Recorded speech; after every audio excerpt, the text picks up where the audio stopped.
Chapter 11. A wish is a dream your heart makes. The biggest barrier, literally and figuratively, in their plan to return to the Isle of the Lost was the invisible dome that covered the island. So there was no way in or out of the island without the king's permission. Of course, it would have been easy enough to ask for Ben's help, except he was out of town. Also, Mal didn't want the king to have to answer to his counselors and his subjects if they learned he allowed 4 villain kids to return to the Isle of the Lost now that the borders were guarded more vigorously than ever after Maleficent's attack.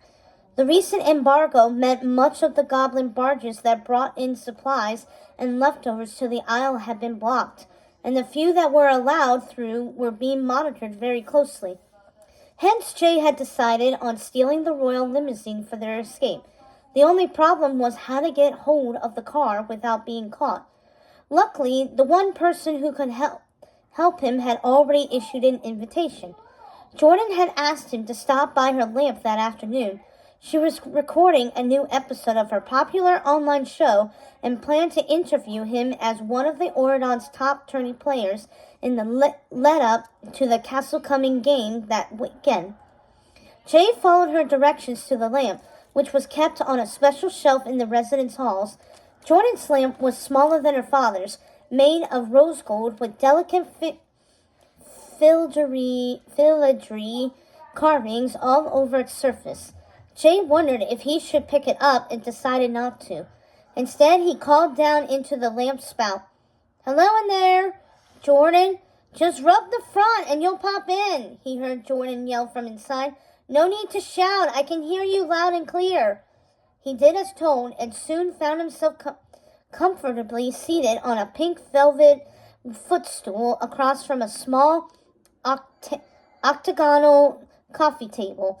Green columns painted with gold swirls circled the spacious room, and heavy blue curtains draped dramatically from the ceiling. A striking purple and gold oriental rug was centered on the floor, and peacock feathers were arranged in vases all around. "Neat," he said. "It's bigger than it looks." "Thanks. I like my space," said Jordan, who was seated across from him on a purple footstool. "Is it annoying that this is all the magic you can use at school?" Jay asked, picking up one of the many stuffed pillows. "Not really," said Jordan. "I'm actually glad for the restrictions. Magic can be wildly unpredictable, so even though it's fun, it's nice to have a break from it sometimes." "So no more granting wishes, huh?" he teased. "Not today, anyway," she said cheerfully. "Ready for your interview?" "Hit me," Jay said. Jordan snapped her fingers and the lights went on. "Welcome to Tourney Center," she said, smiling into the camera. "Today we have Jay, a star player on Oridon's Knights. Jay, so glad you could join us. Great to be here, Jordan. Are you excited about the upcoming game? Do you think the team is ready to win the tournament?" she asked. "Very excited, and I think we're more than ready. The Lost Boys have a killer defense. How do you think the Knights will succeed?" "The way we always do. We run hard, we dodge the cannons, we make the goals." "You're confident." "I am. I know our team." "What about the rumors that King Ben won't be back in time to play the game? We've heard he left earlier this week on some secret official business," Jordan said keenly. "Can you tell us anything about that?" "I can't speak to the rumors, but I know Ben wouldn't want to let us down. I hope he makes it back in time, but if not, we'll carry on." "I'm sure you will," she said, rifling through her index cards for the next question. She smiled back at the camera. "One of the things we like to do on Tourney Center is to get to know our players better. Can you tell us a little bit about yourself?" "Well, I'm Jay, son of Jafar. I grew up on the Isle of the Lost, but I think everyone knows that by now." "That's right, you're one of the so-called villain kids. When did you move here?" she asked. Jay perked up at the question. "At the start of the school year. A big old limousine picked us up and dropped us off at Oridon Prep's front door." "How fancy," said Jordan, leaning forward with a smile. "Sure was. The amount of candy they have in the back of that thing. I've got to tell you, Jordan, I wish I had the keys to that limo in my pocket right now," he said, rubbing his stomach.